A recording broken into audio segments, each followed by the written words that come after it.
কালকে যেটা জব্দ করেছে 119টা ডিটের যে প্রপার্টিগুলো, যার মধ্যে 4টা অ্যাপার্টমেন্ট আছে আর কিছু শেয়ার আছে। একটা ব্যাংকের দেখা যাচ্ছে 30 লক্ষ টাকার সঞ্চয়পত্র জব্দ করেছে।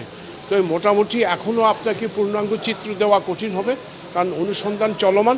অনুসন্ধান চলার অংশ হিসাবে এই দুটো জব্দের আদেশের জন্য আমরা আবেদন করেছি। আদালত সদয় বিবেচনা করে জব্দ দিয়েছেন। ভবিষ্যতে কি হবে না হবে এই মুহূর্তে বলা যাচ্ছে না। টোটাল পূর্ণাঙ্গ চিত্র পাওয়া যাবে অনুসন্ধান কার্য শেষ হবে। সেই জন্য আপনাদেরকে আরও কয়েকটা দিন অপেক্ষা করতে হবে। আমরা দ্রুত গতি দিয়ে এগিয়ে চলছি আইন বিধি মেনেই।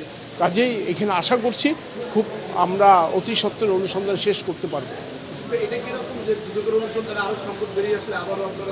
হ্যাঁ আসতে পারে। ওনার যদি ব্যাংক অ্যাকাউন্ট বেরিয়ে আসে, ওনার যদি শেয়ার বেরিয়ে আসে, ওনার যদি আরও কিছু বেরিয়ে আসে এবং সেটা যদি আমাদের কাছে মনে হয় অপরাধলব্ধ আয়, অপরাধলব্ধ প্রপার্টি, তখনই আমরা সঙ্গে সঙ্গে যাব, আবার চাবো।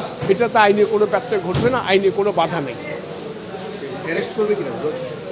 না দেখুন, এখনও তো এটা অনুসন্ধানকারী দলের কর্মকর্তাদের উপর ওনারা নির্ভর করবে। এই মুহূর্তে এই ব্যাপারে কিছু বলা যাচ্ছে না।